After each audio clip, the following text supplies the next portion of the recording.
I've been told to succeed, I should not have emotions. That the whole fuck your feelings vibe. I don't really understand this concept. How do I remove emotions from my decisions if that is truly the case? Great question. Man, my audience is, y'all are on top of it for this episode. So, What's up, man? What's up, bro?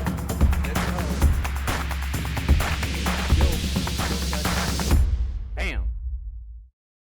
Yo, what's up, everybody? This is the End-to-End Podcast, the Alpha to the Omega, the beginning to the end, talking about life, success, entrepreneurship, drive, motivation, inspiration, and offering you morsels in this all-you-can-eat buffet called life. I am your host, Dr. Young Nguyen, and as my friends call me the Ninja or Prolific Ninja, my listeners can call me Ninja too. As many of you, if you're new to the show, don't have any sponsors, so I do this show on my dime, on my time. So the only way we get the message out is if you share the show. So what I like to say is that if your knowledge swole through this episode or any other episode, share the show. That's how we grow. And when I say swole, that means found value, learned something. Even if it's just one little phrase or one little idea, one little spark, something, anything, made you laugh, made you smile, made you think about your own life some way, please do share the show. Today is an exciting episode of Prolific Q&A. Haven't done one of these in a while. And again, for those of you who are new, Prolific Q&A is where I go over a couple questions that I get from our audience and try to give you an answer that helps you think about your own life and your own journey towards success and entrepreneurship and your dreams and goals. The other episodes is where I just give a monologue of some ideas or thoughts on entrepreneurship, and then sometimes I have guests on the show which are a little bit longer. But today is Prolific Q&A. So let's get right into it. Question number 1. I am a young entrepreneur and I want to get started on my path to success. What is the one activity that I should do to help me succeed? That is a great question. Listen, there's so many things that are involved with entrepreneurial or lifelong success. And I define success, if you go back to episode 1, the original episode 1, I define success as living to your fullest controllable potential, right? In order to do that, and you push that potential towards any goal that you have, whether it be career, family life, relationships, money, whatever it is, mission, if you do that, then you would have lived, in my view, a very successful life. But to do that takes a lot of specific qualities like discipline, patience, motivation, doing things when they're difficult, all these things. You must learn and adapt to your life. These are skills, okay? These aren't inherited traits or in your genetics. These are actual skills. The one thing that I can recommend to all of you young adults, young people out there that want to be an entrepreneur or want to go, carve your path, live your life to freedom. The one thing I can recommend for you to do is to consistently go to the gym, right? And if you want to take it a notch above that, consistently go to the gym and work out at an endeavor where you have to compete. If you are able to do that, and I don't mean like that gym bro stuff where your fitness life is all consuming and all you're worried about is your fitness. That's not what I'm talking about. Where you're going morning, noon, and night, just lifting, pumping iron, all that. That's not what I'm talking about. I'm talking about just a 30 minutes, an hour, maybe an hour and a half a day of consistent gym fitness workout, and 1+ would be in a competitive environment or with a competitive goal. That, my friends, is the one thing that I will guarantee, if you can do consistently, will propel you to the life that you're looking for. And why is that? There's so many positive and beneficial reasons why that is so. Let's talk about first externally, right? If you're in shape, it projects a message to somebody else, to your audience, to whoever you are surrounding yourself with. Like, think about it. And this is nothing against obese, overweight people or people that are out of shape or anything like that. This is just facts, okay? Not being to insult or hurt somebody's feelings, but these are facts. You take two job candidates or people that I want to invest in. I take one person, male or female, that looks to be in shape, and one person that looks slothy, out of shape, overweight. Same project, all things being equal. Who would you choose to put your money behind? Or who would you choose to hire? Now, again, this is nothing derogatory towards anybody, but this is just interpretation of perception, and perception is reality. Is when you look at the two, it sends two different messages. The person in shape versus the person that does not look in shape, would be the opposite message, is the following. So when I look at somebody that's working out, I see 1, confidence. I see 2, discipline. I see 3, the willingness to do boring tasks over and over again to try to achieve a goal that you cannot see immediately. Let me repeat that again. When I look at somebody in shape, I see somebody who is willing to do mundane tasks repeatedly over and over and over and over again without seeing any immediate result. And why is that? Because when you go to the gym, you're just pushing weights up and down against gravity, right? You're just literally, okay, next.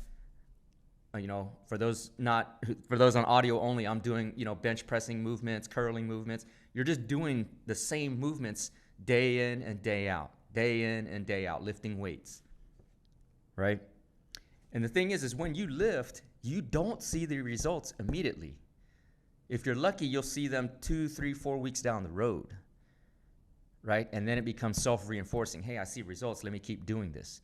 But those first 2, 3, 4, 5, 6 weeks where you see nothing and stick with it, that tells me you're willing to stick through and do things when you don't see a result. And my friends, that's what entrepreneurship is. You're going to do the daily, mundane, just ridiculously boring stuff over and over and over again until one day it clicks. Because you see the results, just like in working out, the results are compounding. You'll get nothing for a long time, nothing, like absolutely zip, and then all of a sudden it goes up. That's compounding, the compounding effect. So when I see somebody in shape working out, lifting, I understand that they know the mindset of what some people would call the grind. The grind meaning doing things just over and over and over again without seeing a result until you actually see results, right? I can see discipline in diet. I can see discipline in fitness. I can see discipline in time management. I can see a lot of things through observing somebody that's in shape, that works out. Now, when you add on top of that a competitive nature, let's say mixed martial arts, basketball, anything where it's competitive, tennis, anything, pickleball, that's kind of popular these days. If you do the fitness regimen in a competitive environment, that teaches you the other characteristic that's way important, and I think it's missing in the youth today. And that's understanding what it takes to win, to compete, right? In the real world, the contract, the job, the trophy, there's only one. It goes to first place. Even if you're selling something to the world, there are competing products. So the consumer will only put their dollar towards one product or service. So in a sense, you have to win that competition, where that dollar is going to go. If you compete and you compete to win, hopefully that dollar comes to you. So understanding that it is a competitive world and you must compete to win is very, very important. And not a lot of people understand how to win. Because we grew up in an age in the last 20 years where you have the helicopter parent and, my kid's not good enough, but they still deserve a trophy for participating. That's BS. Cut that shit out. If we want a better society, we need to cut that shit out. The reality is it's a competitive world that rewards winners. And so as a young adult in entrepreneurship or wanting to be an entrepreneur or wanting to succeed in life, you have to understand that you have to compete to win. Now, does that mean you're going to win all the time? Absolutely not. In fact, you're going to fail probably 9 times for every time you win. So in that process of competing, in fitness and competing, you understand that failure is a part of it, a huge part of it. There's only one champ. So failure is a huge part. But in that, you're going to learn how to, A, cope and deal with failure, and B, how to understand that failure is only an opportunity to improve. Right? Let me repeat that. Failure is only an opportunity to improve. You weren't good enough. Understand that and accept that and improve so that you can be good enough the next time. Because in the journey of entrepreneurship or success, you were going to fail. I've gone in my law firm, gone to trial and not won. Right? Sucks. Spent a lot of money, time, effort, and energy with the team, and it just didn't turn out. So we have to assess, understand what we could have done better, and go back up to step up to plate and swing for the fences again. And that's how you win, because it only takes one. It only takes one massive success, and you are on your way. That's it. One home run, one whatever it is, right? For example, with the digital token, right? Legacy X, LEGX. In 3.5 weeks, we're up close to 4,000%, right? But in that particular project, that doesn't represent all the other, well, it is representative, but it doesn't, people don't see all the other failures I've had in the past before this, what I would call massive launch success, right? So you have to enter into physical activity, physical fitness. And the 1+ is in a competitive environment. That is the one activity. If you're a young entrepreneur, wannabe, or in any journey or path of success in life, the one thing I would recommend highly, highly, highly is consistent work at the gym, fitness activity, and the 1+ would be in a competitive environment. I am grateful, I'm thankful that I grew up the youngest of 4 boys. Frankly, I was an oops baby, so I shouldn't have been here, to be honest with you. I'm 5 years younger than my 3 older brothers. But I had to compete in an environment of boys, in a new culture of America, right, back in the 70s and 80s, right? So we were all in sports. I had to compete as the peewee of the group because, they're hanging out with their older friends, and, if I want to join in, I've got to compete with that. And then my parents entered me into martial arts at a very young age. Turned black belt in Taekwondo at 12 years old.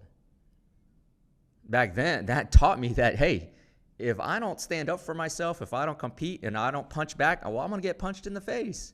And you know what? I don't like getting punched in the face. So that taught me that, hey, I have to rely on myself to, A, protect myself, but also advance or be aggressive towards what I want, which is to whoop some ass at that time. To get my black belt at 12 years old, I had to spar 3 other kids at the same time in order to get to that black belt level. So you have to compete, you have to survive and win in order to achieve, and that's part of it. So mixed martial arts, kickboxing, any activity done consistently, done with the idea to compete and win, will teach you everything you need to know internally, develop all the skills you need to know in order to be successful at life. I guarantee and promise you that. Because those skills that you learn can be applied to any other facet. Business, relationship, whatever. You've got put in the work, consistent, do the day-to-day. Like, in marriage, I just celebrated a 7-year anniversary with my wife. It's not roses, rainbows, and unicorns every day of our relationship. In fact, it's a lot of mundane, regular, routine stuff. Boring ass shit. Nothing against our relationship, but that's life. It's just every day can't be an adrenaline high. We're waking up, making breakfast, doing all the regular day, get the kids to school, get them to activities, go to work, do our thing. It's routine day in and day out. It gets boring, right? But you have the discipline to get through those times, right? It can't all be all highs. You get through the lows and you go to the highs, and that's just the life is. But that slope is an upward to the right slope, that trajectory. And then that's how you find success. So, long explanation to a great question, which is, what is the one activity I can do as a young entrepreneur to help me succeed on my path to success? And that, my friends, is a daily routine of fitness coupled, hopefully, with a competitive type of environment in fitness. So, great first question. Question number 2, also a great question. I've been told to succeed, I should not have emotions. That the whole fuck your feelings vibe. I don't really understand this concept. How do I remove emotions from my decisions if that is truly the case? Great question. Man, my audience is, y'all are on top of it for this episode. So it's a very complex kind of vibe to that question. In other words, the whole idea of, you can't have emotions, fuck your feelings, all these things, that's part of entrepreneurship, all that. It's complex because it's true, but also not true. Okay? I've seen guys burn out because they suppress their emotions so much that they become robotic, and then over time, it just grinds them to the nub, and they are very, very, it's the opposite effect. Then they don't know how to manage their feelings, because we're human beings. We have feelings. So to say fuck your feelings is not entirely the right approach. Okay? The way I view it, and this is my own personal opinion, and feel free if you think I'm wrong or disagree, whatever, put them in the comments or email me or whatever. The idea of feelings in entrepreneurship is the following. For me, to be successful, okay, this is not in terms of love and relationship and all these other things with your friends and all that. This is related to business or matters of fact things. In business, where results are the only thing, you cannot have feelings involved in the decisions. Okay? You must base decisions entirely on factual information, factual data. Okay? You cannot say, well, I feel like I want to go this direction. No, cannot do that. Oh, I feel I want to put the pricing here. Cannot do that. Oh, I feel like I want to hire this person. No, cannot do that. You must objectively look at data when making decisions in business. Concurrently, you cannot react to things.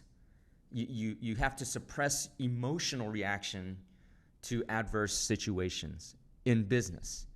You need to objectively look at data, information, whatever it is, criticism, and respond with a factual response that removes feelings from the decision-making process. Okay? Now, does that mean you don't have feelings? No. You have feelings, right? You can be upset about certain things, right? That's fine. That's human nature. You can be angry, frustrated, whatever. All these things, yes. But when it comes time to decide and act, you cannot base that reaction or decision on how you feel. Okay, you must look at things objectively. Okay, so how do you do that? Adjectives are words that describe things, right? Now, there are factual adjectives and there are emotional adjectives, right? Let's say, for example, this water bottle. Factually, it is a light blue. Okay? Subjectively, oh, I like this water bottle. That is convenient. That is, lightweight. That's factual. I like the way this feels in my hand. That kind of is a feel emotional vibe, right? You must look at it as an objective thing. So when you are describing things that happen with adjectives or describing responses or whatever it is in the decision process, try not to apply a feeling or emotional adjective to the situation. Okay? Factually, it's blue. Factually, it's a comfortable grip. Factually, this is a appropriate size lid. I feel this is kind of like the right size lid. You see how that's different? I feel this is comfortable here versus holding it up here. No, this is not a good grip. This is a good grip.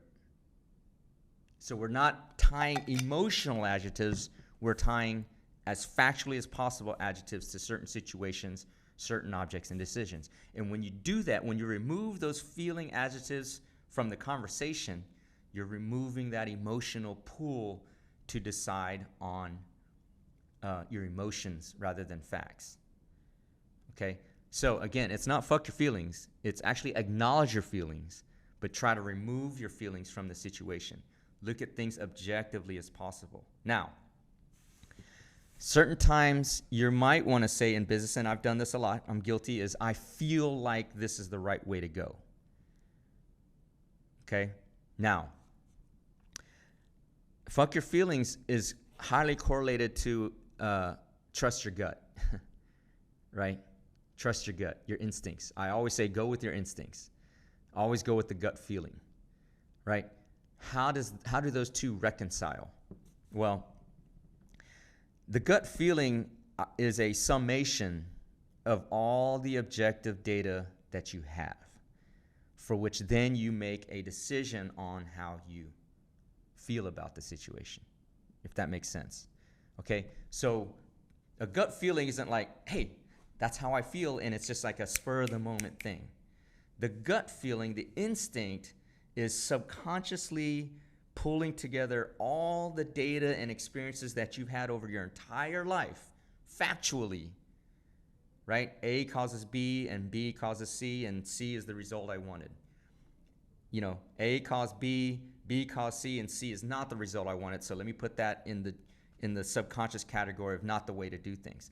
That gut feeling is the summation of that A, B, C, cause and effect. It was good, it was negative. That is all a summation in your gut on a particular decision you're trying to make. So when I say, and I do this a lot, man, I feel like we should go in this direction instead of this one.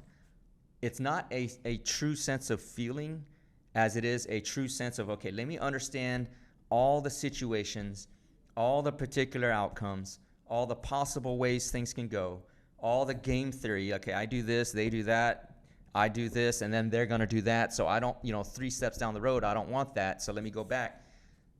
That is a gut feeling.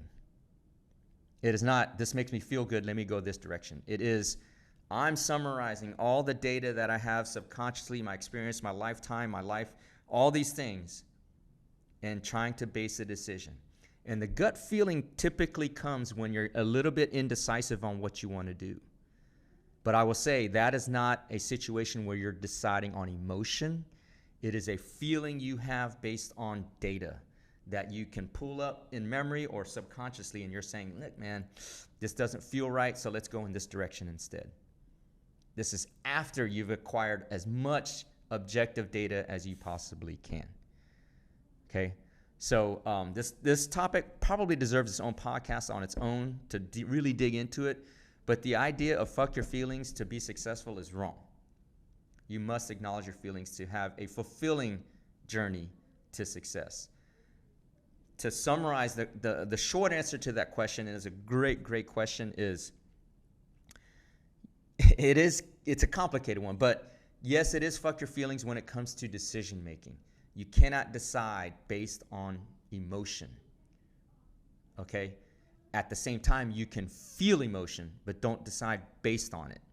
Get as much objective data as you can, and then when you're still a little indecisive, you can go with your instinct, which in a way is a feeling, but really it's not.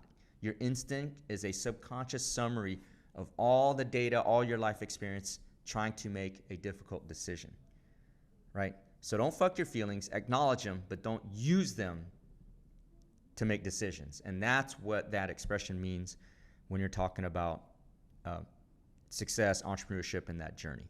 Okay? Great questions on this episode of Prolific Q&A. If you have other ones, please email askask@the2npodcast.com. Put them in the comments on YouTube. the YouTube channel, and we'll address them or use them in future episodes. But great to be back in the studio to bring you a prolific Q&A episode. Again, I want to say thank you. I'm grateful for all my audience. And if you like the show, or if your knowledge swole, share the show. That's how we grow. If you found value in this episode or any other episode, please do share the show. That's how we grow. And so, as always, be great today, but be even more grateful. And that's how we all succeed together. Dr. Yun Win, host of the End-to-End podcast. Looking forward to bringing you another episode very, very soon. What's up, man? What's up, bro?